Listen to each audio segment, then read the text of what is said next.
This is Neville Gallimore from the Dallas Cowboys, and I want to give a major shout out to Mike Tag. Keep bringing the hype to the Cowboys Nation. We love and appreciate it. Now, can you dig it? Let's get it.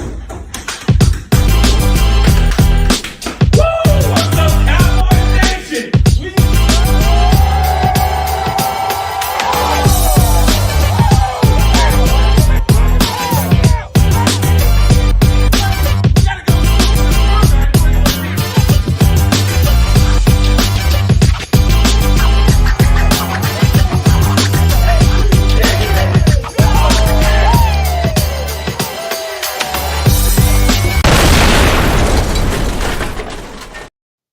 What is up, Cowboys Nation? It's your boy Mike Tag. You see that, Kelly? I'm working on some audio. We're getting some things going. You see, we're kind of getting this I thing like trying to be that. big I time. like that. Yeah, I like that. The whole exploding thing, like a little explosion going on. I like that. See, we're exploding onto the scene on the live, baby.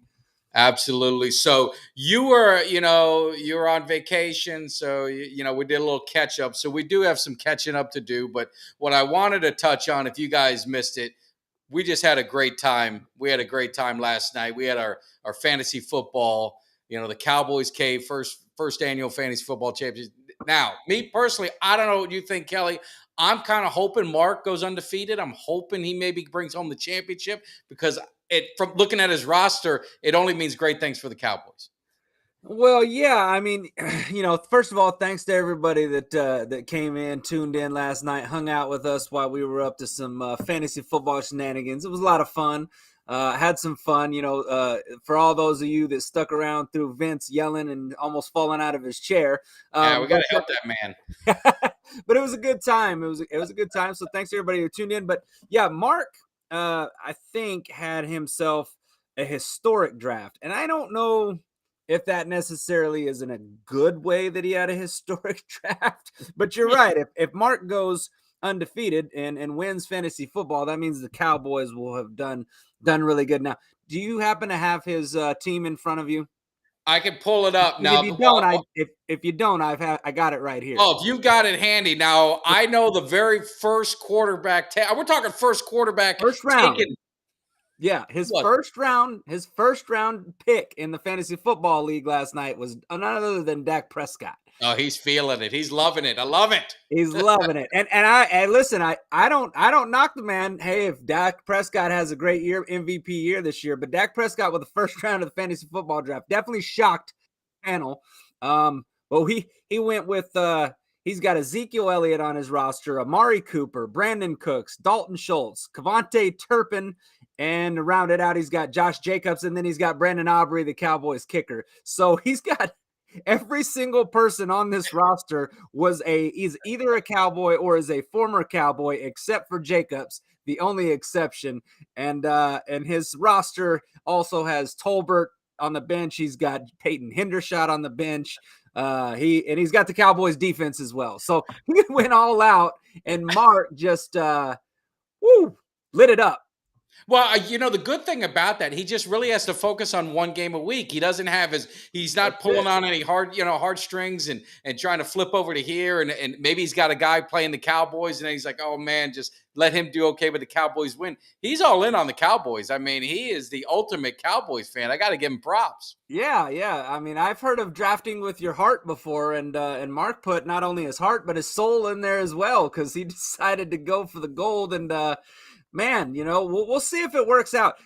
I will just say, and projections, obviously, we all know that projections don't always pan out, because right now the guy that's projected to finish first probably won't finish first. That's never really the way it works. But I will say this, out of all the players in the league, everybody's projected at over 110 points. Mark is projected at 96. So it's not looking good out the gate from Mark, but maybe he can tweak that roster. Now, he's got Turpin as a starting receiver, so he might know something we don't. Maybe he does. Maybe Mark, Mark's a season ticket holder. He's living down there in Dallas. Maybe he's plugged into the Cowboys. He's talked with Jerry, and he's got some information that we don't have. Either way, it was very amusing and fun to see Mark just continue round by round to build up the Dallas Cowboys roster. I'm surprised the name of his team isn't the Dallas Cowboys. Well, I thought he should have just done that to make things easier. So, yeah. So, anyway, if you guys see it, Tuesday nights, they'll be doing the fantasy football show. They'll be helping you with starts and sits and injury reports. You got Jason leading the pack. You got Mikey. You got the whole crew. So, Vince, we got to have some intervention with Vince. I'm getting a little concerned with him. We got to talk about that, and then Disco D. But the funniest was Vince was going like, I don't know what he was doing, but then you realize that they're all in the same room. Same room, yeah. Yeah, it was pretty funny. And those guys, in case you guys don't know, they've got their fantasy football show, and it's pretty entertaining. But yeah, when Vince got up and he's yelling, and then he walked into Danny's camera view, I'm like, whoa, they're in the same room. I didn't. Kind of took me by. I'm like, what the hell's he doing? And then he pops in somebody else's camera. So yeah, it was a good time though. I had fun. It was laid back, relaxed. I mean, I was eating some chicken strips and drinking a beer while we were doing this thing. I kind of liked it and enjoyed doing that. And everybody's kind of locked in on drafting their best roster to try to win this fantasy championship ring, and the bragging rights that come with it, as well as a Cuts by Jones, who has decided to graciously throw in a championship cut for your man cave. So, this thing, there's some big stakes on the line here for this league. No, it's good. We see Mark is defending himself. We got Mikey in there who's on the fantasy. He's one of the guys. Mark is defending himself in his picks. I stand by his picks. I hope he gets this beautiful championship ring to be able to put in his cave, and also that custom Cuts by Jones. So it's going to be a lot of fun. And just so you guys know, we picked some subscribers. It was 5 of them. I think 5 of them that came in. So it was a good time. We're going to do that next year. And for the second one, we'll get a whole new group in, except the defending champion will stay. So maybe Mark will stay, but we'll have a good time with it. But it was good. So I definitely, you guys check out that show. But now we had the hurricane. Now your boys survived. Now, I don't know if you guys know, those of you who don't know, I live in Florida, live in Tampa. We had a hurricane coming our way. We did the show last night before it started. I'm doing the show. It's already passed through. Didn't lose power. Didn't lose anything. But unfortunately, through some of the change, you guys know our Vegas insider on the Cowboys cave, Uncle Cheech. We weren't able to do his show, so we're going to do a little makeup for Uncle Cheech. So I'm going to bring Uncle Cheech in, the Vegas insider, see what's happening with him. Uncle Cheech, how you doing today? Hey, how you doing, guys? Good, What's up, Cheech? So I don't know if you've been formally introduced to Kelly K9, but Kelly K9, this is Uncle Cheech. We met before. Football. He makes a lot of people some scuttle, if you know what I mean. So make sure you follow his advice. Absolutely. For all you new subscribers to the Cowboys Cage that haven't seen me before, I'm Uncle Cheech, former bookmaker, handicapper. For those of you that want to make money playing football, betting on football, I'm going to give you a few things to go by. Those of you that only bet $5, $10, don't pay any attention to it. If you're going to bet some real money, I'm going to tell you how to make money so you're in the black at the end of the year. And that's the most important. I'm opening up my betting app right now. First of all, be disciplined. Don't bet more than you can afford to lose. These are very simple rules. Stay away from parlays. Bet one team per week. One team. All these gambling places, DraftKings and all that, they try to encourage you to bet parlays. I even saw one site had super parlays. You think they're doing that so you can win? Come on now. Don't try to recoup your losses. Just stick to the guide. Most importantly, don't. This is for Kelly. Wait a minute. This is for Kelly. Kelly, I need you to pay close attention. Go ahead, Uncle Cheech. Don't drink and gamble. Gonna take chances you normally wouldn't take. Yes. Remember, you lose 500, and then you figure out, hey, I'm gonna bet another game, get it back. Now you're out of 1,000. You understand what I'm saying? It's just like playing a parlay when you try to pick two teams. Hard enough picking one team. Oh yeah. Mine too. So Well, anyway, and if you can't control yourself, you have to eat beanie weenies every night because you're blowing all your money gambling. Wife's getting ready to throw you out. You call 909-931-9056 and seek some help right away. Well, hey, we appreciate it. And more importantly, it's Uncle Cheech, I shortchanged you. I worked on an intro. Let me play the intro before we get to the picks. Okay.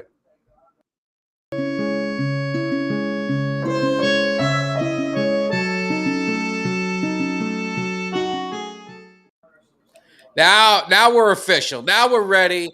Uncle Cheech, we got a full slate of college football. So football is officially back this weekend. Then we're going to get into the NFL, but college football, give us your rundown. Okay, my first pick. As you know, the new people here, I'll pick 4 teams, one of which will be an upset special, one of which will be a lock. Okay. South Carolina at North Carolina. I'm going to take North Carolina -2.5. I talked to Mac Brown. He's really happy with his squad. He's really impressed with his quarterback, Drake May. Possible Heisman candidate, possible first-round pick in the NFL. He's really high on this kid. So I'm going to take North Carolina -2.5. Nice. I don't like to see that as a man in the ACC, but I got to respect it. Next game is tomorrow night. It's going to be Florida at Utah. Last year, Florida was my upset special. They beat Utah outright. First game. The heat was a big factor. Now Florida's got to travel to the mountains or wherever they are. Shortness of breath, whatever it is. So I'm going to take the Utah Utes -4.5. Nice. To beat the Florida Gators. Well, that I like being someone in Florida. I like seeing anyone lose but Miami. So now we gotta go to your upset special. Upset special. Biggest game of the week. LSU at FSU. It's going to be on a neutral field. You got 2 well-coached teams. You got Brian Kelly, Mike Norville. Well-coached, well-disciplined teams. Should be the best game of the week. I'm going to go with the FSU Seminoles. Wow. +3.5. I think they've got a very good team, and I think they're going to make it to the playoffs. And it's going to be like a home game for them. It's in Orlando, I think, right? I'll tell you, Bobby Bowden, he'd be real proud. I've known Bobby for a long time, and when I'm not cheering for Miami, I cheer for FSU. Yeah. Except when they play Miami, then I don't. But of course. Now Kelly is, you know, he's a known gambler on the show, so he had some questions for you, Uncle Cheech. I don't mean to put you on the spot. Hopefully, you might have some insight for him. Yeah. So Texas Tech, that's my squad. They're opening up with Wyoming, and they're a 14-point favorite. So, should I take the 14 points? Should I take Texas Tech? You think they'll cover the 14? I think so. I think so too. I'm not real familiar with them, but well, are they home team? They the home team? Well, they're playing in Wyoming, but they were a pretty decent team last year. They went 8-5, won a bowl game. I think Wyoming was 6-6. It's worth a shot. I really don't like betting games at the first part of the season because you don't get a chance to see everybody. Yeah, but you want to take a shot? Yeah, take a shot. I'll tell you what, Cheech. I'm gonna need you to get familiar with Texas Tech because I'm gonna lean on you a little bit. I like betting with the team there, so I'm gonna need you to get familiar, and I'm gonna lean on you this season on some of these. So we're gonna make some of that money.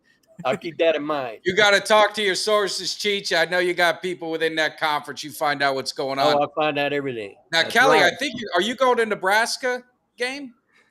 So I'm not going to the game. We're watching Nebraska and Minnesota. There's a big watch party right down the street. They got a big Okay. screen TV outside. They got like a half of a football field out there, and it's a pretty cool spot to go watch the game at. So I'm gonna go watch that tomorrow night as they open up. Minnesota's beat them like 6 or 7 times in a row. Husker fans are always super high in September with their hopes, and then come October they're drowning themselves in misery and booze. But they got a new coach, so the optimism is crazy around here. So it'll be a good time. Well, their hopes are going to be dashed. Minnesota's going to beat them 9 years in a row. Ooh, there you go. There you go. Uncle Cheech said it. I'm going to be there watching, and I'll be enjoying that them from their game. I misery. looked at that game myself. Yeah. And I think they got a better Minnesota's team too. than people think. Yeah. They could be a dark horse in the Big Ten. Yeah. Now, we'll see that. Now, the most important thing is I need to know the lock, and I got to figure out how to get a good lock, Kelly. We got to get a lock sound effect, but the lock of the week, what do you got going on here? This one is near and dear to my heart. Who are you taking? Well, we got Miami of Ohio against Miami, my beloved Hurricane. I went to a couple practices. I talked to Jason Taylor. Said he's really excited about the defensive front. The Miami of Ohio quarterback's been talking smack for the last couple of days, saying how they're the real Miami, this and that, so on and so forth. I'm going to take the Hurricanes. I'm going to give 17.5. I think they'll just do enough to cover because they got a big game the following week. Yeah. They're not going to show everything. Yeah. But I think they'll do enough to cover. Ohio coming down to that heat, I'm telling you right now, they'll be dropping like flies. Oh, it's hot. We're going to be seeing that next week. We're down at A&M. I know you're going to be down in A&M for the A&M game, Uncle Cheech. I'll be there for our game. Yeah, so. But that's what I'm going to take. That's my lock. And let's hope it pans out here. No, that's good. Well, Uncle Cheech, we appreciate it. Anyone who doesn't know Uncle Cheech, he's kind of on Twitter. I gotta teach him how to interact with people on there to get him going, but we'll figure it out. But he's the Vegas insider. He's the man who knows everything. He's always going to be on Mondays giving the picks for the college and pros, but he's going to be popping in on Wednesday because we got the games on Thursday, any late things. So you may be seeing Uncle Cheech pop in from now and then. So Uncle Cheech, we appreciate you jumping in on a special day on a Wednesday. Hey, no problem, guys. I'm glad to be back. Can't wait. Yes, sir. Yes, sir. You'll be here every week. I'll be checking on Texas Tech for you. Don't worry. I appreciate it, Cheech. I'll be listening. All right. We'll see you, guys. All right, you too. All right. All right, cool, there you man. go. What other show are you coming to where you're getting the Vegas insider? You know, a guy that's gonna help fatten your wallets if you're a betting person. And I mean, you know, just listen to the advice, man. He knows what he's talking about. I mean, you see the glasses, you see the cigar, you see the swag. I mean, this dude right here looks like he's out of the movie Casino. And they made the Scarola Casino. I know Jimmy brags about it because Jimmy made some good money. But like he said, you got to be disciplined with it. They get you with all those parlays. And I've learned that myself. I'm not a big gambler, but now you just focus on a game at a time. And when you win, you reinvest, as they say. That's right. That's right. So, hey, we're getting into it. I know Eugene Lockhart. I talked to him today. He said he's going to be jumping on, so he may be popping in during the show. There was some things going on, so hopefully just say keep him in your prayers and your thoughts and all that kind of good stuff. But hopefully, if not, I'm going to give him a quick call. We'll just get him on the phone that way. But let's talk about you were on vacation. You really never got a chance to really address, you know, the Trey Lance, you know, the trade we got with him and everything. A lot of noise in the media. So he had his first practice. He's there. He's wearing number 15. Isn't that Greer's old number? I think it might be. Yeah, I think it is. So that means Greer's not coming back. Because there was talk of like, hey, what do you need 4 quarterbacks? I think that would just create, well, he got picked up. He got signed to the Bengals. Oh, did he? Okay. Yep. Good for him. So, yeah. I mean, I hope it works out. We're going to get into the 53-man roster and kind of some of our thoughts, but I'm just going to play a quick clip from Trey Lance talking about, he was asked about Dak Prescott. He welcomed me with open arms. This morning was the first time I ran into him. But yeah, I mean, that meant a lot to me. I know it's this business is crazy. But for me, like I said, I'm not looking forward at all. I'm just really trying to take it one day at a time. And these guys obviously played at a very high level for a very long time. So nothing but, obviously just tons and tons of respect for him, as I think he deserves and gets from across the league. So for me, just trying to learn everything I possibly can from him. Trey. Yeah, I mean, if you listen to the whole interview, and you can go back on YouTube on Dallas Cowboys and you can listen to it, he seems very polished, said all the right things. I think a fresh start is never a bad thing, and we'll get into it with the roster as well. But what was your reaction? You're out there enjoying yourself on a lake, probably not the news you thought you'd hear, but what was your first thoughts? Well, my first thought was just kind of surprised. It was not a move that I saw coming. I didn't think that San Francisco was going to give up on him as easily. But I will say, there's been a lot of talk around San Francisco about how they've handled their quarterbacks lately. Jimmy Garoppolo came out. I saw a little deal about him that he's glad. Said he was glad that Lance got out of San Francisco. He thought that they have not handled the quarterback situation very well lately with how they got rid of Garoppolo, got Lance in, didn't really give Lance much of a chance to play. It was kind of it went from Jimmy G to he got a little bit of opportunity. Lance did, but I felt like they gave up on him too quick. But my first reaction was just surprise. Second reaction was, I called you, and you were one of the first people that I called to talk to you about that because I thought it was a good move for Dallas because I think that they gave up a minimal price to get a guy who they feel like the ceiling could be very high on. Let's face it, he was a number 3 overall pick in the draft, first round pick, number 3 overall pick. San Francisco obviously thought that they had themselves a franchise quarterback, and they the thing about Trey Lance is, and I think a lot of people knew this, which is what surprised me about them giving up on him so quickly. He didn't play a lot of football.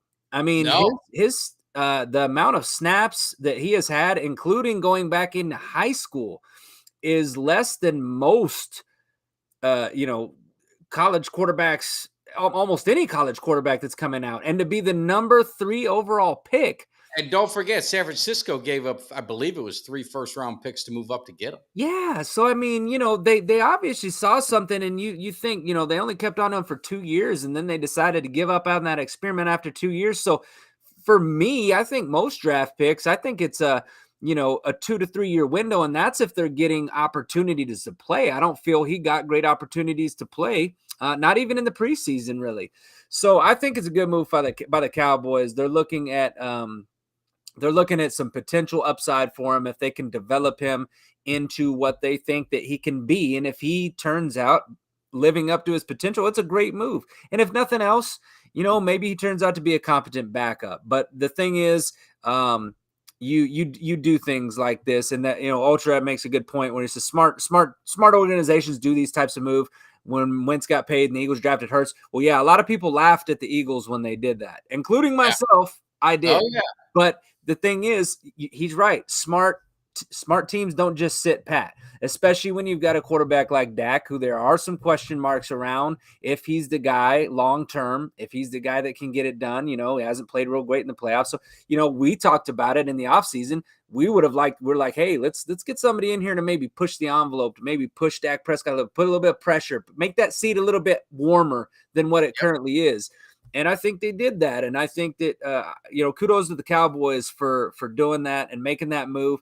Who knows? Time will tell if this will pay off for them. But I like the move, me personally. I think it's a good move all around. And I think that a lot of the outside noise from the media, I think that's just them creating storylines that just really aren't there. So, well, that's just what they want to do. They just want to create it. I mean, you forget, New England. I mean, New England drafted quarterbacks a lot when Brady was there. I mean, you had Garoppolo they drafted.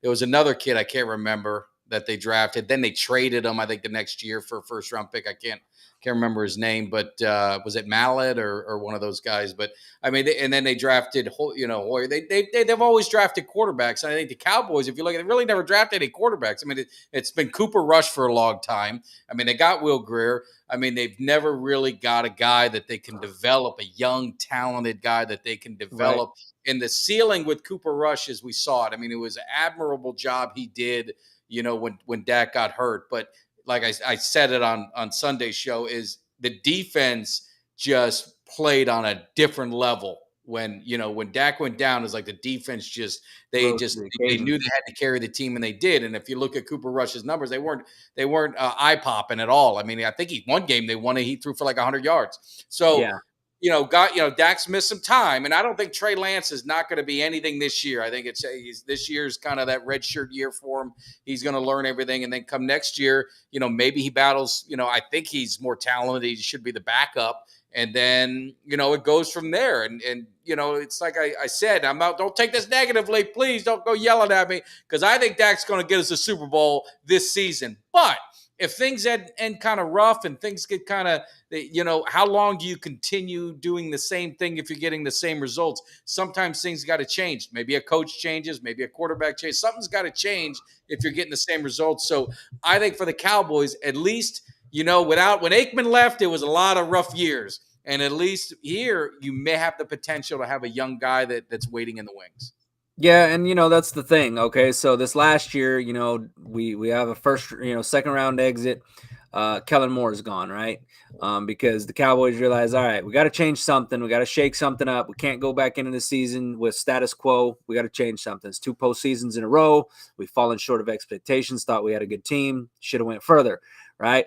So if that doesn't happen again and we fall short again this postseason, which, like I said, we all hope that Dak can bring us a Super Bowl, and we think that this is the most complete team. There's a lot of optimism around this team, but if they fall short again this year, watered down NFC, the Cowboys are looking at this team, their front office, and going, look, we got a young team. We've got a solid defense.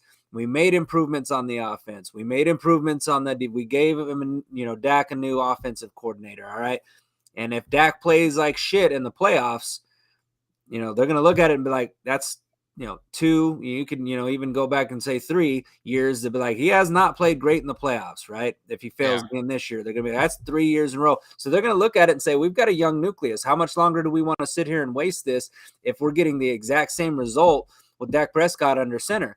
They're going to start to, they're going to start to look at alternate options, whether that be Trey Lance, or maybe they look in the draft and they, draft another quarterback.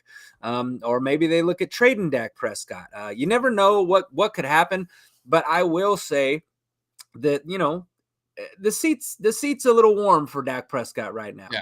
I think that he's going to be the guy, but I just do. I think the seat's warming up for Dak Prescott. And I think that if he fails again this year, as a front office, you would not be doing your job if you didn't start to ask those hard questions about Dak Prescott. Yeah. They should already be asking those questions, and I think that may be part of the reason that they brought in Trey Lance. They're already starting to look towards the future and say, hey, and that's the thing. If Dak don't do it this year in the playoffs, man, I mean, I'm probably jumping off the Dak Prescott. Well, we're all getting antsy. We're all getting antsy because of the team we have. I mean, it's the most talented team that we've had since the 90s. So Mark asked a good question. You and I kind of chatted about a little bit, but just, do you think Jerry should have let Dak know, McCarthy know? Is there any obligation of, my first thing, and I want you to answer, is I think it happened pretty fast. I think it was just something that it opened up quickly. And like Jerry said, they had him on the phone. They weren't going to let him off the hook. But I don't think they owe it to the quarterback to let them know what they're doing.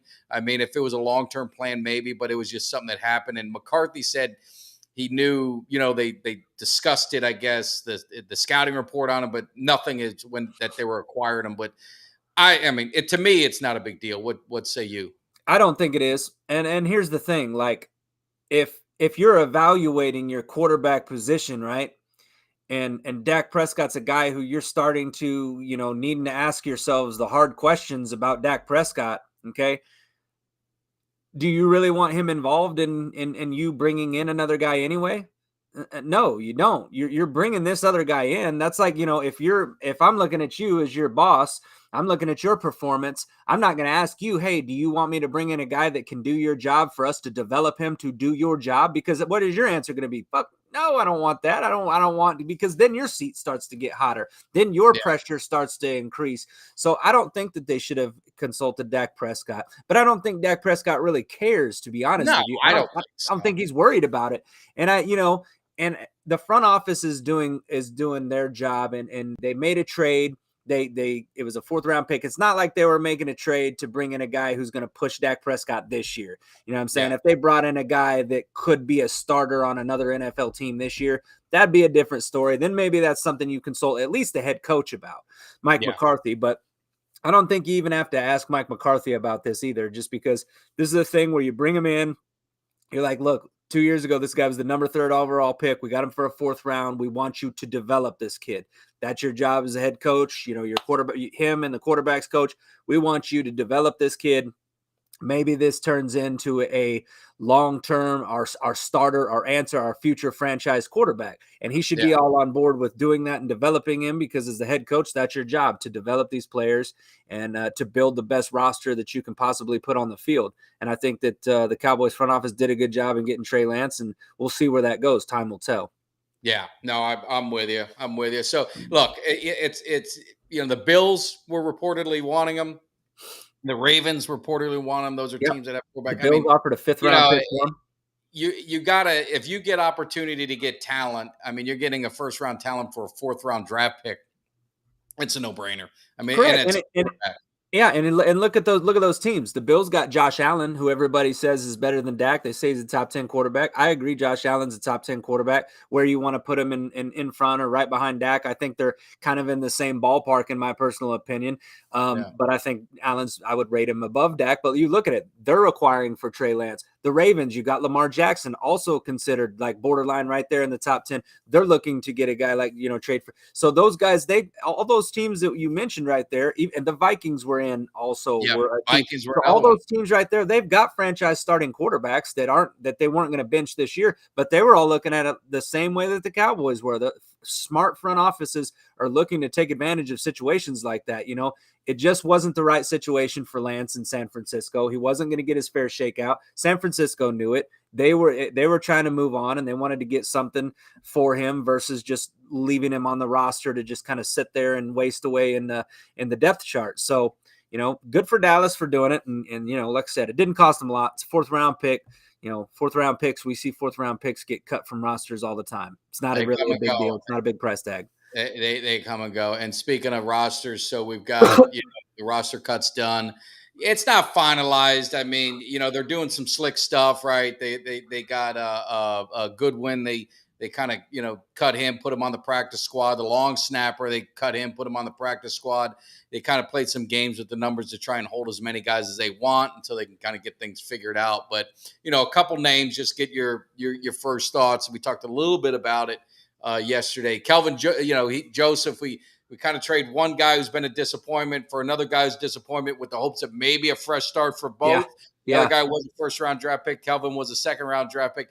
I don't know what that means. And then, a surprise one for me, maybe a surprise, maybe not, but Jabril Cox, he gets cut. He gets picked up by Washington. But I think that's when you're talking about the Cowboys, and you're talking about all this talent that we have and, the depth of this roster. You're going to lose guys. Yeah, because we just got better guys in front of them. That's just the way it is, and they're going to end up on other teams. Yeah, well, and I think that's a testament to the kind of roster that the Cowboys got. Because here's the thing: if you're cutting guys off of this roster, and these guys are getting snagged up by all these other teams, that just shows that you've built yourself a pretty talented team with a roster that's got a lot of depth and a lot of talent. Because you look at a guy like Will Grier gets picked up. He's likely going to be the backup to Joe Burrow.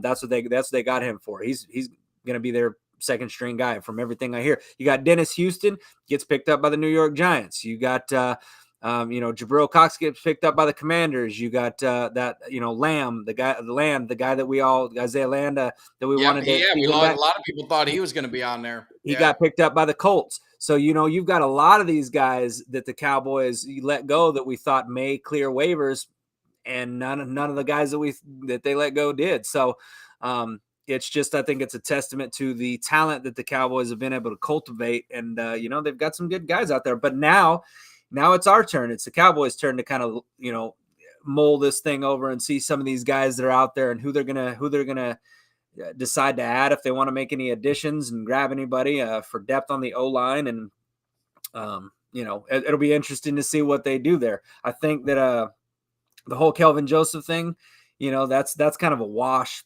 Yeah. The guy that we got, hopefully that guy can contribute.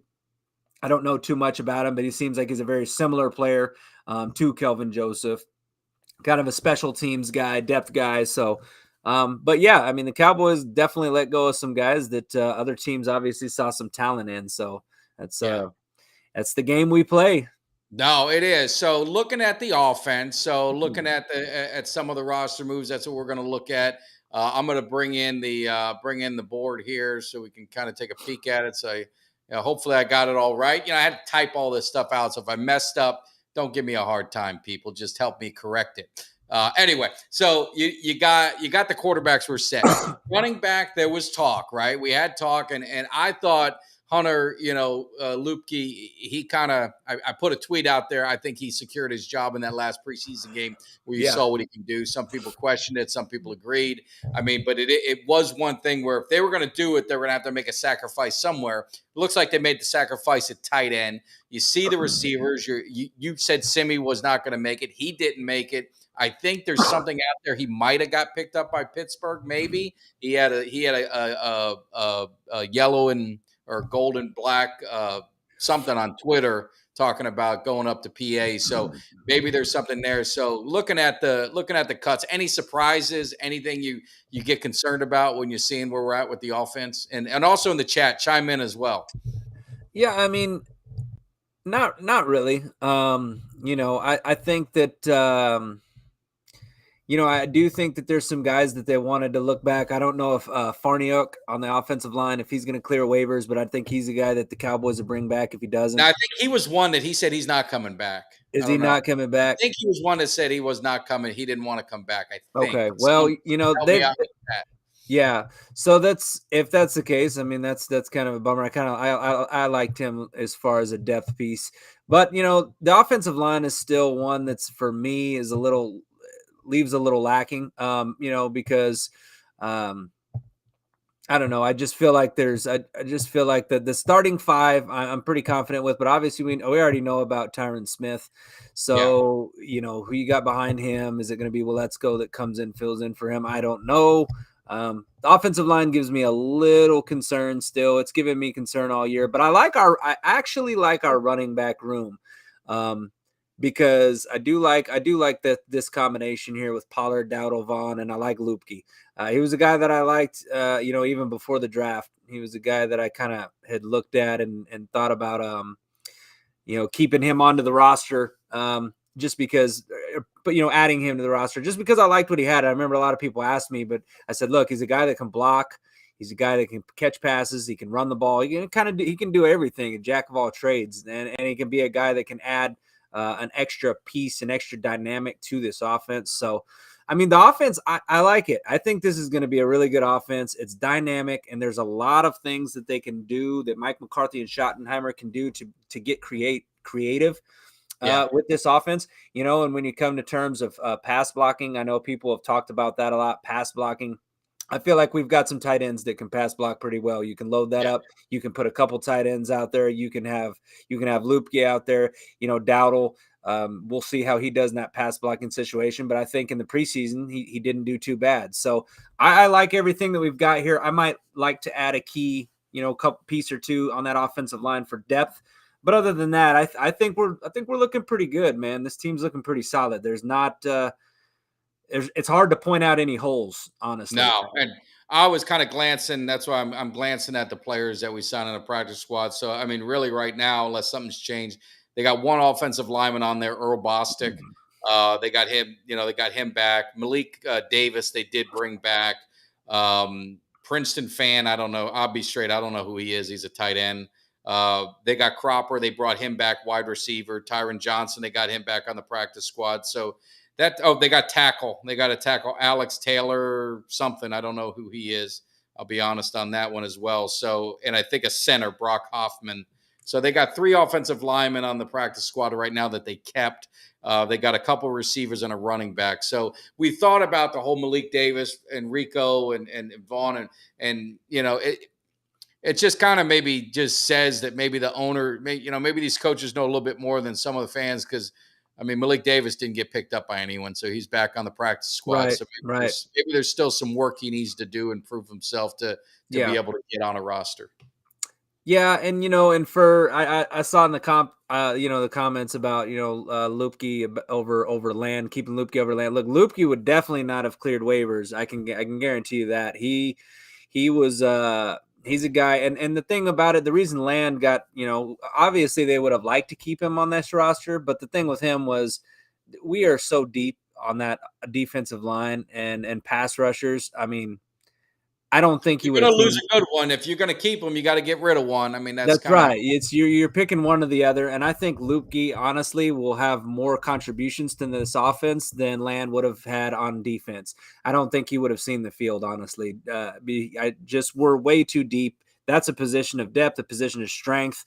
We've even talked about the fact that the Cowboys possibly could use one of their defensive line guys even now in a trade piece to acquire maybe an offensive lineman because they're still deep at that position. So I just think that, you can look at it and you can, split hairs there when it comes to those guys. But I think Lupke is going to be more valuable just because I think he's going to play a role. So there was a question by one of my favorite names, I Love Weed.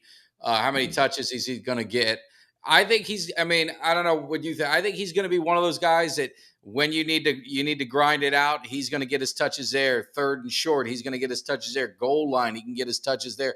I think he's one of those guys that there may be a game he gets none.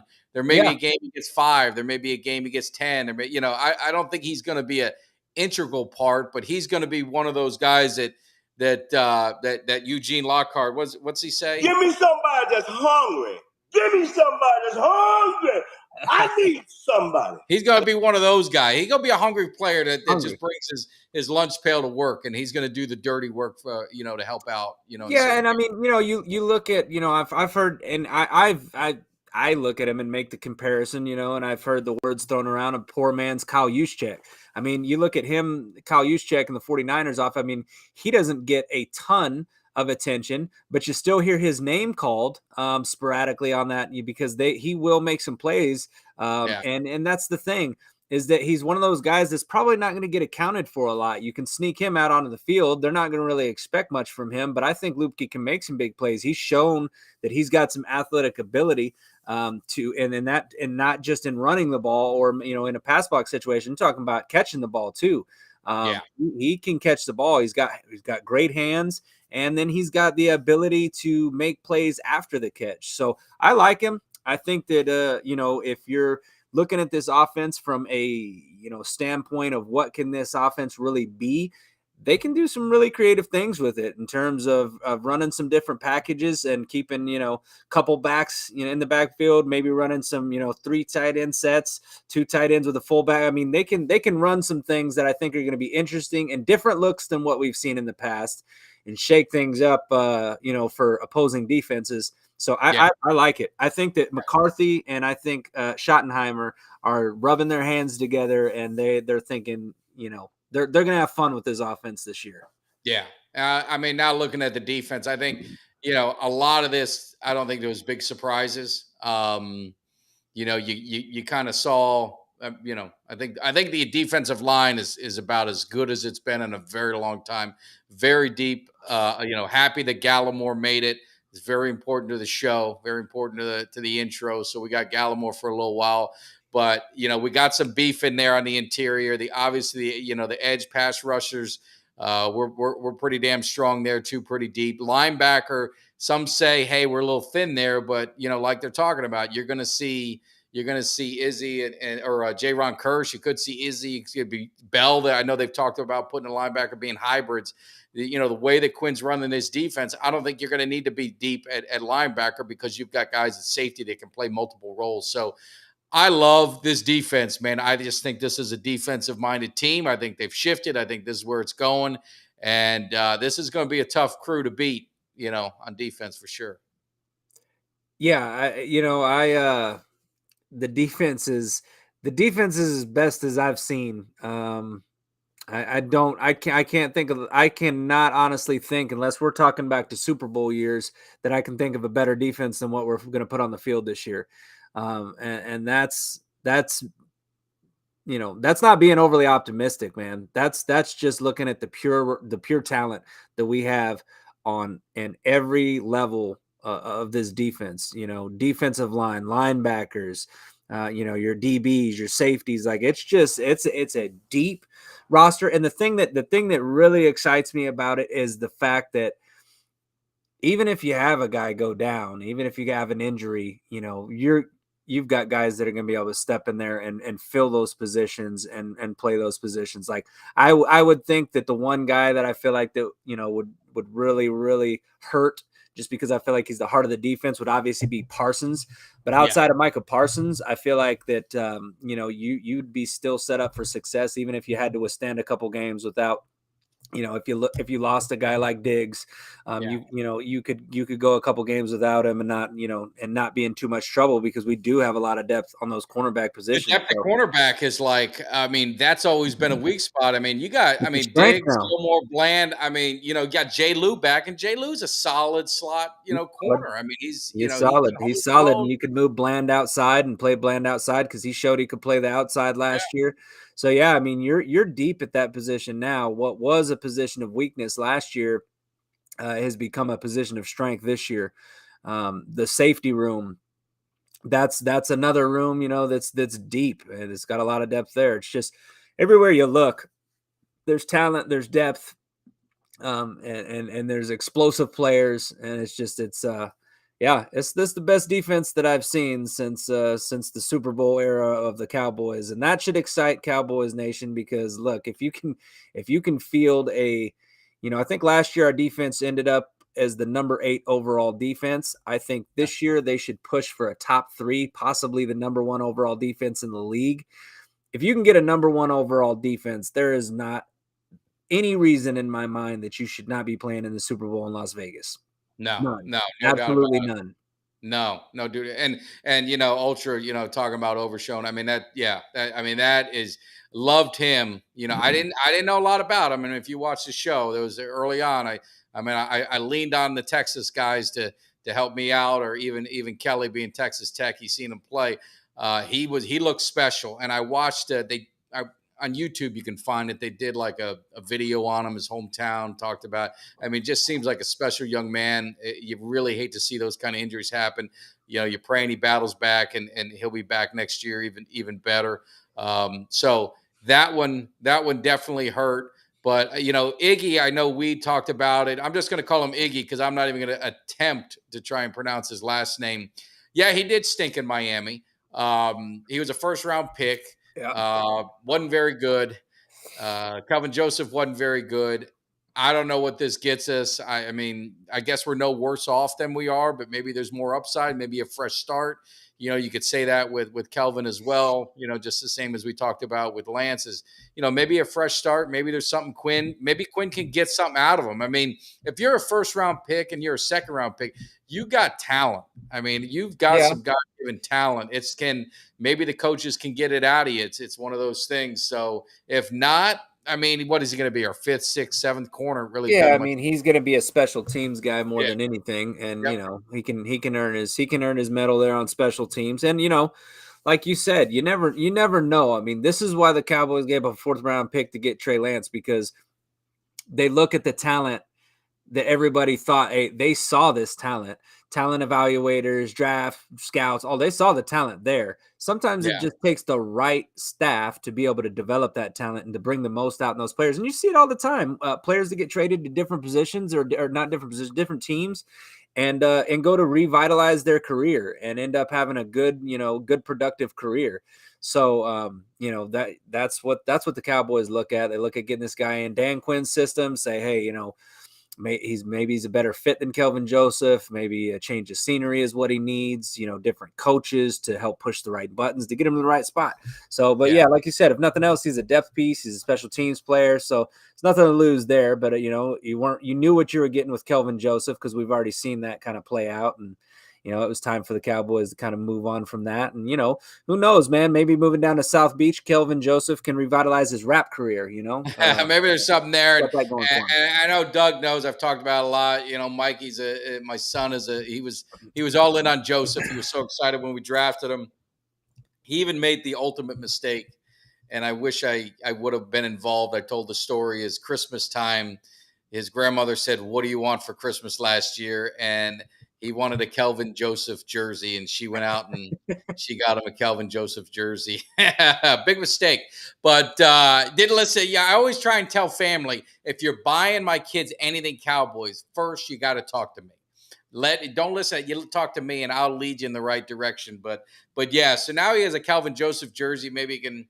I don't know what he could do with it. He'll be down in Miami. Maybe we could run down there and get a sign for him or something like that. But he might be able to. He thinks he's going to start in Miami. He thinks he's going to start. He thinks it's going to be what he needs. So, and again, I hope nothing but the best for him. He didn't do anything. He gave it his all here. He was very good on special teams. Made a huge play in the playoffs on special teams. So I wish him nothing but the best. It just didn't work out for whatever reason. We all want all these draft picks and all these guys to pan out and be superstars, but the law averages and the percentages, it just doesn't happen that way.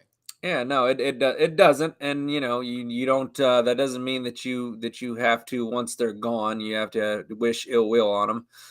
You can still have them try to compete, but my rule of thumb, man, when it comes to buying a jersey is they got to be. They've got to be a guy that I know is going to be like Zeke. When we drafted Zeke, I knew there was no doubt in my mind Zeke was going to be the guy. Right. Yeah. So I felt comfortable buying a Zeke jersey when he's a rookie. But, my whole thing is trying to get that jersey when they're still like Diggs. You could get Diggs now. You get Parsons now. Get those jerseys when they're going to be around for a while.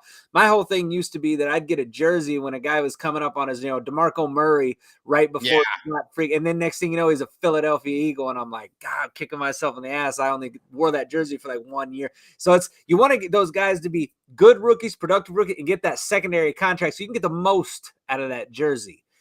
Well, and the other thing that you want, and it's, is you want a guy that when they retire, you can wear the throwback. Zeke's right. Cowboy for life. When he retires, whenever it happens, you could throw on that jersey. I still have my DeMarcus Ware jersey. I mean, he went to Denver, but I could go wear that as a throwback day and I'll be all right. That I made the mistake, and I probably should have known better because it was on sale when I got it. I got a Jalen Smith jersey. That was my big screw up.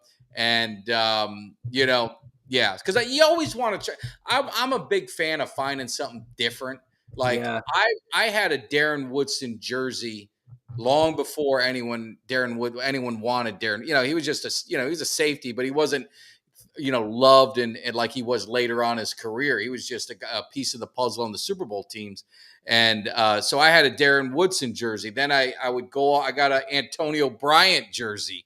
And I should have kept that because I could have used that for Des Bryant. So I used to always find these other guys to get a jersey. And it was funny, like Dak he was the one quarterback that took the longest. Well, I never got a Quincy Carter jersey. Let me correct myself. But one of the franchise guys that it took a little while for me to get a Dak jersey. It took me some years because I just wasn't sure. And then I said, you know what? He's going to be here for a long time. I'm going to get a Dak jersey.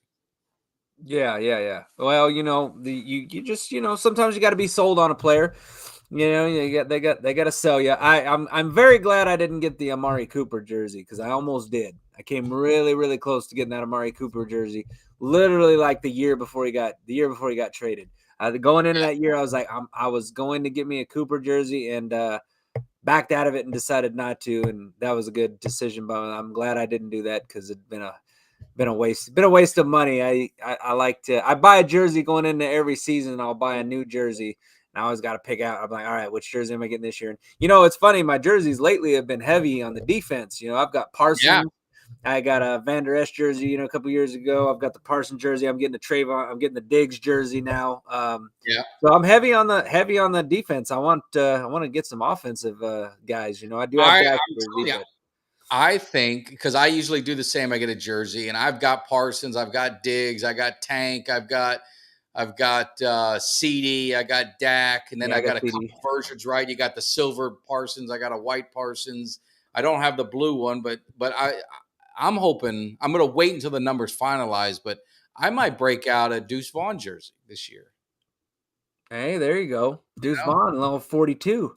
I think he'll be there 4 years. I think he's, at least Yeah, 4 years, maybe longer. yeah. But I mean, I think he'll fulfill the contract. But I love running backs. Pollard, I worry that he's, are they going to re-sign him next year? So I just don't Yeah, know. that's that I don't think Pollard. I don't see him coming back next year. The thing is, because if you bring him back, you're gonna have to pay him, especially if he has another good season this year. If he goes for over 1,000 yards, which I feel like he will have another 1,000 yard season. I feel like he's 1,100 yard back this year. I think that sets him up for a bigger contract than what the Cowboys want to pay him, because also they're going to look and if Deuce Vaughn has a fairly productive year, not saying that Deuce Vaughn will become the starter, but he could solidify his role as that number 2 spot, and the Cowboys could look to bring in a guy to complement him, in the draft, because it just continues to be the way that the NFL goes when you see all these, and I guarantee you'll see another crop of young rookie running backs this year. There's going to be some breakout running backs outside of Bijan. We obviously know what he's going to be, but outside of him, you're going to see some guys that are going to break out and have good seasons that were not drafted in the first round. You've got Jamari Gibbs and then Bijan Robinson, but outside of those guys, you're going to have some guys that are going to show out, and you're going to see, and then it just further devalues those running back positions. I don't see Pollard being with the team next year, so I think Deuce Vaughn would be a pretty good bet on a jersey for the offense. Yeah, I gotta get something figured out. So, is it too early to talk a little bit about the Giants? I mean, are we allowed to kind of preview and kind of at least give our first thoughts? I mean, Sunday Night Football we're almost just about a week away, a week and a few days. The season officially starts a week from tomorrow. So. Yeah. I mean, what are we thinking? You got the Giants. I went online and they had all these experts and they're picking their teams, and Cowboys open up as 3.5-point favorites. So on the road, so that's pretty much like a touchdown. Yeah. If you basically, if you're at a neutral site. So I mean, what's your all of them picked the Cowboys except 2. I think it was 8-2 picked the Cowboys to win. So I mean, what's your thoughts going into this Sunday night football? We're always on prime time, so Sunday night football. Be waiting all day for Sunday night. Mm-hmm. I mean, I got the Cowboys. I picked them in the offseason. That was when we ran down the schedule and did it. So I'm sticking with that. Nothing's going to change there. I think the Cowboys will win that game. I think that the Giants. I think that first game, we're going to kind of be working some things out on offense. But when I look at it, what really gives me the hope and the confidence going into every game is this defense.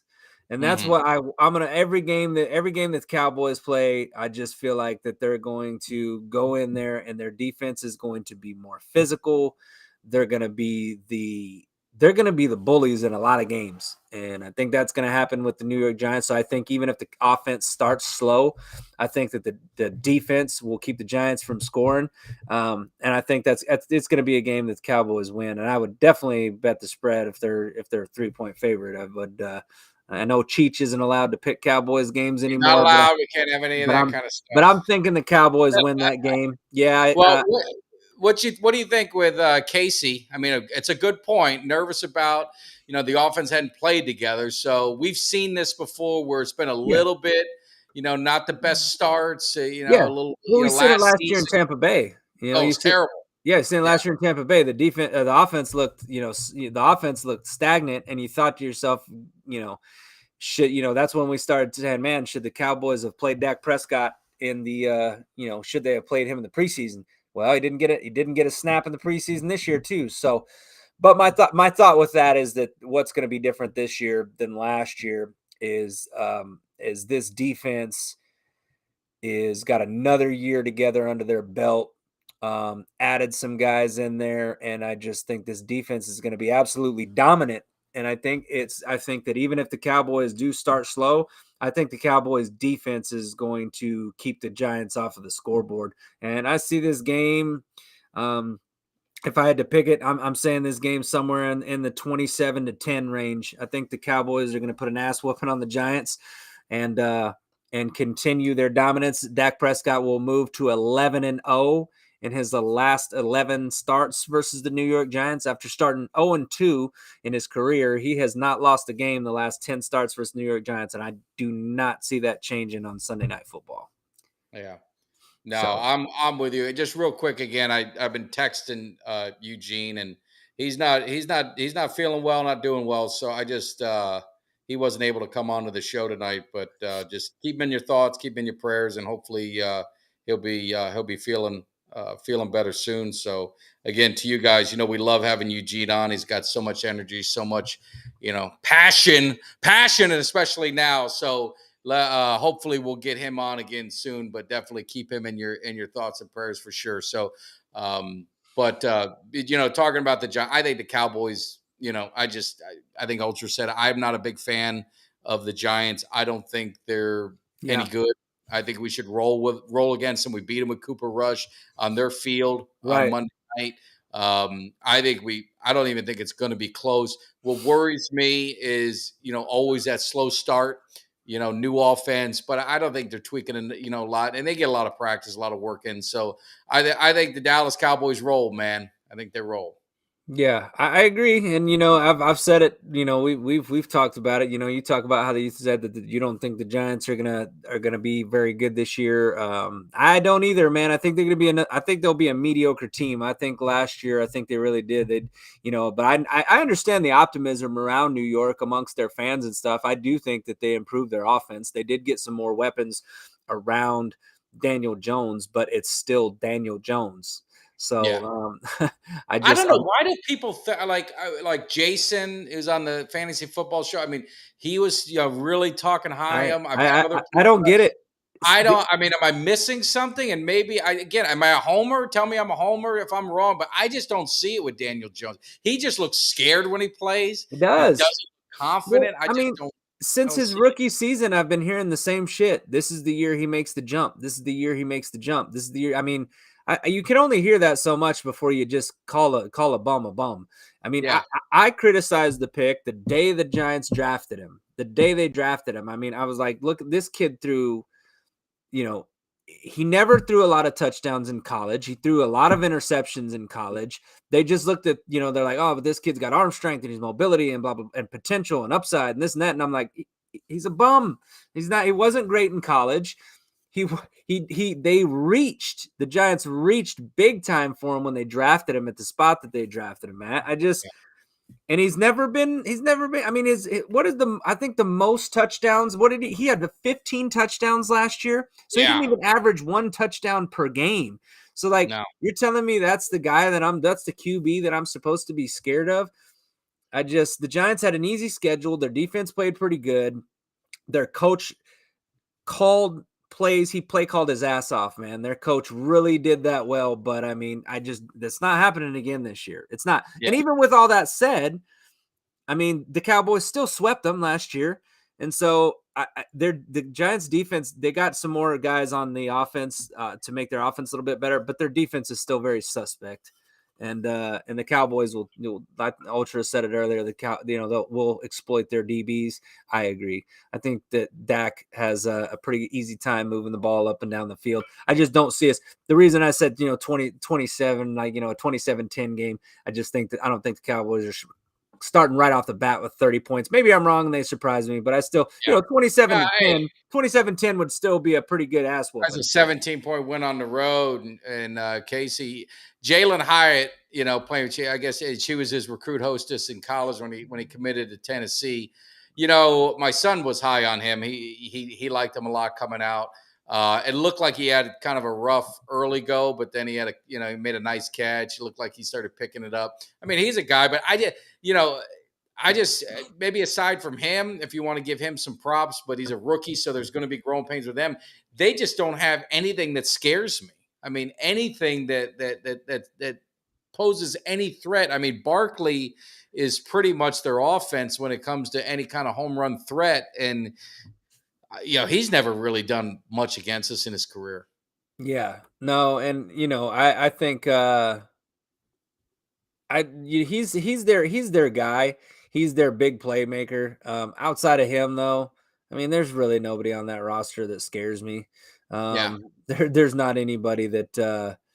And we may have. Well, look, I mean, there's a comment right down here in the chat, man. We may have a believer here. Give me 2023 Tolbert over Hyatt. I know. I give Ultra credit. Is he gives tough love, but if a man proves it, if he proves it to him, he's quick to say, "Hey, I made a mistake on him. I'm liking what I see. Maybe I was wrong." So that's where I give him credit. Some people, you've got some people, and you see it with Dak, and I think it's a great segue with Dak a little bit. People, because of the whole Romo and, you had in the whole transition, and there was a love for Romo, and then Dak took over, and Dak had that great success, that great rookie season. There was some people just wanted to hate on Dak just because they needed to hate on Dak because they felt it was a competition between him and Romo. And you've got some Cowboy fans that are just going to go to their grave hating Dak, and there's nothing you can do about it. And those are the fans that just kind of drive me nuts a little bit. But I don't mind some tough love fans. I don't mind if, hey, Jalen Tolbert did not do anything last year. He deserves some criticism. He owned up to it, but he put the work in, and he made himself better. And so far, I mean, it's preseason. So let's see what happens. But so far, I mean, he looks like what we thought he would be last year coming out of South Alabama as a third-round pick. Yeah, and and another good sign that the Cowboys have developed, right? That they have developed a guy that patience, develop, let time, let time pass by and kind of let things play out, before you pigeonhole a guy into something, because you just don't know. I've always thought 2 to 3 years before you can really tell what a guy is. And even at that time, like we talked about, sometimes it takes a change of scenery. Sometimes it takes a different coaching staff to bring the most out of a guy. Because you just, it happens all the time. You see guys go from one spot to another, or even a different coaching regime come in. I remember when Alex Smith was looked at as a guy who wasn't, they were like, he's a bust. He's not going to be a very good quarterback. And then next thing you know, Andy Reid comes in and kind of revitalized Alex Smith's career up until the point, obviously, they get Mahomes. But I mean, Alex Smith had a couple of really good seasons with Kansas City with Andy Reid as his head coach. He started to be a pretty productive quarterback. So you see stuff like that all the time in the NFL, and it just continues to be something where, as fans, I think we tend to be a little impatient. We get a little bit more antsy. We want to see things happen quicker, because in this day and age, you want instant, which is why I feel like that a lot of the talk around Dak Prescott has really gotten to the point, because, look at it. It's year 7. He's only a 30-year-old quarterback. We act like this dude's been doing it, like he's 38 years old. And that, what I'm saying? He's still a pretty young quarterback and still got several years of playing at a high level in front of him, which is why when I look at him, like, look, man, I understand he hasn't played the best in the playoffs. He's 2-4, but let's say this year he makes a run to the Super Bowl. Let's say we get a first round bye and all we need is 3 wins to win it all. Then all of a sudden his record's 5-4 in the playoffs, and he's got a Super Bowl under his belt. It changes that fast. Changes everything, because then he's got a winning record in the playoffs. He's got a Super Bowl under his belt, and then he's got 3 seasons. And the guy's never had a losing season, never in 7 years. So I mean, that can't be understated either, man.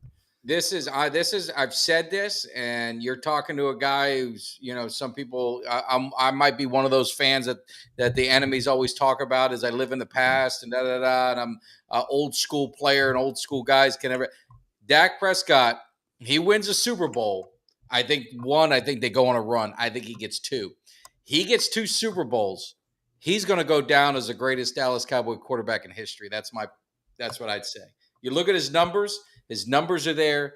The things that are missing is playoff success and Super Bowl championship. He gets 2. Now, Aikman got 3, but I'm telling you, he gets 2.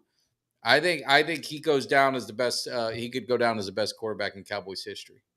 I agree. I think that I agree. I think that Dak could definitely change the narrative around his entire career just in one season, because you get that Super Bowl under your belt. Well, and the other thing too is once something like that happens, then the monkey's off his back, and The then team is young. I mean, yeah, that's and honestly, one of the things that really, honestly, for me, that kind of made me feel like the Dak is in the zone was when I saw him calling plays on Saturday night yeah. and Greer just going off, right?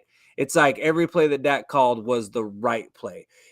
It almost feels as if Dak is into that where he's just seeing things better, because I don't know if you remember, and there was that time in Tony Romo's career where Tony Romo was always a talented player, but then later into his career, it just became to be like he just always seemed to know the right play to make, the right throw to make.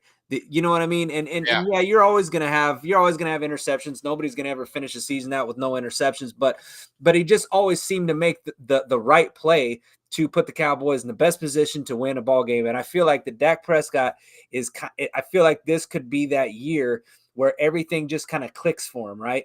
Yeah. And I'm telling you, man, if everything is clicking for this offense and it's clicking for Dak Prescott, and this defense is just as good as advertised, this Cowboys team is going to win a lot of games, and two, it's going to be a team that's going to be in contention to win the Super Bowl, because a great offense combined with a great defense is a team that is damn near impossible to beat, especially in the playoffs, because we all know the mantra defense wins championships. I love it. You've seen these Cowboys teams back in the 90s. We had great offenses, but we also had great defenses. Oh, and no. Man, and this is set up for this team to, I keep saying it, and I hate to sound cliche like you, man, but I mean, this is one of the best teams I think we fielded since the 90s dynasties that we put on the field then that won Super Bowls. So gotta feel optimistic. I mean, they're young, they're talented. And by the Very way, young. we got a beautiful comment by Justin. Is there any way we could sign Parsons for life? His passion is infectious as seeing his boy Mike Tagg's pregame hype video. So I agree with you. I want it. We need to sign Micah Parsons for life. That's I would right. love to see it. I think he'd be a Lifetime. life. I can't see it, but more importantly, I've been stewing a little bit. As you see, I'm not as big on Twitter. My man Kelly, he gets in fights with people on Twitter, and he does all this stuff. And Jay Tuck, he brings it on Twitter, and even Ernie. I mean, Ernie, I don't know what he does, man. That man is just like, he blows up on Twitter all the time. I'm just not that. That's not me. But what I do is bring the hype, and it's almost there. I can't wait. Wednesday, we'll be dropping a hype video. I think I might do it right before the show, and then maybe give maybe we'll lead into it. The show that'll be the time you see it for the first time, and then we'll go ahead and drop it on, and then we'll drop it on Twitter. But no, Thursday night I'm going to drop. We moved our show. We're supposed to be Thursday. So anyway, I may give you a teaser if I do. We'll see what happens, but it's going to be fun, man. I cannot wait to get this season started, man. I can't wait. You and me both, man. This is so every year it feels like that. Well, first of all, I just want to say to the NFL, screw you guys for taking away a preseason game and then making us wait a week extra before the season starts, because you should start preseason the week after preseason ends. So screw you guys for making us wait an extra week with the anticipation of no NFL football. But the college football season that starts this weekend is kind of like the appetizer, you know what I mean, before the main course. Because, I mean, I love college football, but Cowboys always be my number one love in terms of the NFL. That's just that's my thing. And it's good games. You got some good games. Oh, yeah. No, absolutely. So it's going to be good, man. It'll be a good weekend to kind of relax, watch some college football. It starts tomorrow night. There's a bunch of games tomorrow night. Good games on. Be a good lineup on Saturday. And it's going to roll us right into the following week. And then you've got Thursday, opening night, NFL kickoff.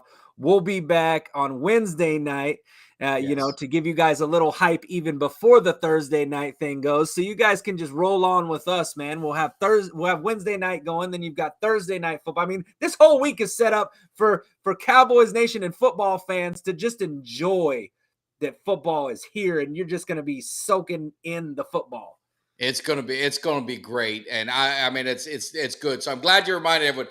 Wednesday is going to be our new permanent night because of Yes. football. We want to make sure we could talk to you before Thursday, get all that. So this will be our normal time. We do have some plans in place. We've got some other guests that are going to be coming up next week on Wednesday. We got the Sneaky G-Men. He is coming into the cave. We got a Giants. You know, he's on Instagram. He's on YouTube. He does great stuff. He even got into it with Kelly a little bit, and maybe on TikTok or something. You guys are doing videos making fun of each other. We love that kind of stuff. So he's gonna bring some passion, and that's what we're looking forward to. I don't wanna have someone coming on here and agreeing with everything we say. I want someone that's gonna challenge us and love their team. And Sneaky G, man, he's the man to do it. So we're gonna have some fun next week getting this season started right. Yeah, that's right. You know, we gotta bring in a Giants fan so that we can, we can bring some entertainment to the show. We can, kick around a Giants fan before the Dallas Cowboys kick around the New York Giants on Sunday Night Football. So we have a little fun. You know, it's all good fun. You know, but you can guarantee me and Mike are going to be here to let the Giants fan know that 10 in a row, baby. 10 in a row. 10 in a row. And my wife is going to Vegas. I'm debating on whether I should throw any money on on a Super Bowl or something like that. I've never done it. I don't know if that'll jinx it, so I may not do it. May get nervous. But so your boy's going to be chilling for the weekend. So that means you're probably going to see me. I know you're going to see me Sunday morning. I love coming in Sunday morning and talking Cowboys with everyone. So we definitely, one day Kelly said he'll get up early and do it. But might have to do that this Sunday. This Sunday might be the day that I could probably do that. Yeah. All right. So we're going to figure it out. We'll leave it as a surprise. I'm not going to advertise you. If you pop up, then we'll let everyone, it'll be like Christmas came early for you guys, right? So we'll do it. And then the other thing is what we want you guys to do is make sure you guys are watching, because we do have our segment. And I do want to we won't comment too much on it, but again, think about our man, Eugene Lockhart, keep him in your thoughts and stuff like that. But, he created a segment just by showing the passion. So this is what we're going to be doing each week. We're going to be dropping. Wake up to win, and they don't understand nothing else. They're not all about glamour. They're not all about the women, the girl. Give me somebody that's hungry. Give me somebody that's hungry. I need somebody. So we're going to have the Hungry Player of the Week, and we're going to need your help. And each week we're going to have someone. We're going to put 3 nominees up. We want you guys to do it. So we'll do it on a Sunday. We'll put on Twitter or something. We want you guys to vote on it, and we're going to keep tabs. Now, remember, it doesn't have to be the big name. You listen to him. It's a hungry guy, the guy who brings that lunch pail. So it may be a bench player that came in and did something, made a big play. It may be a special teams that, Kelly, it's one of those guys that we want that makes a difference. That's right. It doesn't have to be the guy that fills up the stat box the most, but maybe the guy that makes that impact play. I mean, hell, at this point, could be the Cowboys field goal kicker. You never know. We gotta, if he makes the field goal kicker, I know Mark will be happy, but I know we'll be happy too. Yeah, if we can go a whole game without missing any extra points, Cowboys we might nominate a kicker. He was hungry. So you never know who might be the hungry player of the game. And it's been asked a million times, Kelly, pregame shot. Is there going to be anything going on before the Giants game? Or are you going to be available? Are you going to be out watching the game? Or are you going to be doing a shot at some point with Cowboys Nation? So the last time we did this on Zoom, and I had to get it together on Zoom, and I want to try to do that again. So I'm going to talk to the guy. There's a guy that had a Zoom business account, and you could host like 50 people, I think, all at a time on the Zoom thing. So I would like to try to do that. I know we did it for the playoffs. Last 2 years we did it, or last 2 years we did it. We did it for the Tampa Bay game, for the San Francisco game, and then the year before San Francisco. So I do know a lot of people were asking about that. I will get you the information. I will know for sure by next week's show on Wednesday whether we'll be able to get that put together or not. I think there's a way. I think there's a way, and if you can talk to your buddy, and if you can do it, I think there's a way we can live stream it. We can connect that into the channel. That way, it'll be easy to find too for the people on YouTube. So if we could usually do, I'll talk to you about it, but usually there's an address that we just plug into our restream, and that'll feed it out. well, if we could do that, it'd be a whole lot easier, because in the years past, and here's what's been so hard about it, is that I've got to literally get a list of everybody that wants in. So then I've got to make a group chat and add every single person into the group chat, and then I've got to post that link out. Well, to get everybody's Twitter @, I mean, I literally had to write it in a notebook, and I wrote down probably almost 150 to 200 names. Now that takes a while to do. Yeah, so it could be somewhere we could put a link in, and they Yeah. can link in, and then we just have to, maybe if you get it to work, maybe we'll do a dry run. You and I will just kind of do a test run to see if the connections work, and see if I haven't done it, but my man Jay Tuck, he's a great guy, and he'll help us out, I'm sure. All right, yeah, we can definitely put something like that together, though, because it is fun to get everybody together for 30 minutes before the game. Take a shot, get ourselves ready for the game or whatever. Take a shot, but it's also cool to see everybody's face. You get a bunch of people that'll get on here. I know the last couple of years we had it was full. We had 45, 50 people in each group. That kind of split them. We had to split it up because I think we had 50 was the max you could get. 45, 50 people in each group, but we had 2 separate groups. So it was pretty cool to have all those people, but it'd be a lot easier. We'd probably get more people if we could just post a link and do it that way. So that would be a whole lot easier. Yeah, no, we'll figure it out. And more importantly, I don't know. I'm watching the game from home. Are you going to be at home watching? I'll be watching the game from home myself. I don't go out and watch it at the bar very much. I'm a homebody when it comes to the games. I'm a very tradition kind of guy. I have game day traditions where I cook my food. I have my beer, sit in the same spot. All that stuff like that. I don't go out, and the only time I don't watch the game at my house is if I'm at the game. I don't even really go to other people's houses if people invite me. I'm very superstitious about it. Plus, I'm a very loud individual, and when I'm watching the game, good play happens, I'm gonna be screaming, yelling, clapping, veins popping out of my neck. Yeah, nobody wants to see that shit. So keep that at my house. Figure it out, but there may be a surprise. You may just keep an eye. There may be a surprise at the end of the game.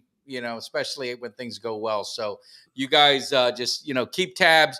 We're having a lot of fun. This is the time the cave gets started. The season started. We're going to be hyped. We're getting ready. So this is the place you want to be to get all your Cowboys stuff going. I mean, there's great content out there. I don't want to tell you don't go to anyone else, but make sure you stop by us, hit that like, subscribe, share, spread the word. That's right. We're going to have a lot of fun. So Kelly, I got nothing else to say. Anything you want to close with? No, just make sure you guys jump aboard, man. The Cowboys Cave train is rolling. All right. Well, you guys have a great one. You'll see me over the weekend. You'll definitely see me on Sunday. Might have a special guest if the man gets up. Get yourself a nice a Bloody Mary. Get a little Bloody Mary. That's what I was thinking. I was already thinking that in the head. A Bloody Mary on Sunday morning sounds pretty tasty. So there you go, man. We'll have a great time. I'm amazed all the turnout on Sunday. All right, people are up like me, so it's a lot of fun. So definitely, if you can make it, be there. But Cowboys Nation, hope to see you on Sunday. Before then, have a great weekend. Enjoy the football. Football is back. Good college games. We'll see you Sunday. Take care. Yes, sir. The Eagles getting ready, because you might not like it, but you will learn to love it, because we are the best thing going today. Now, can you dig it?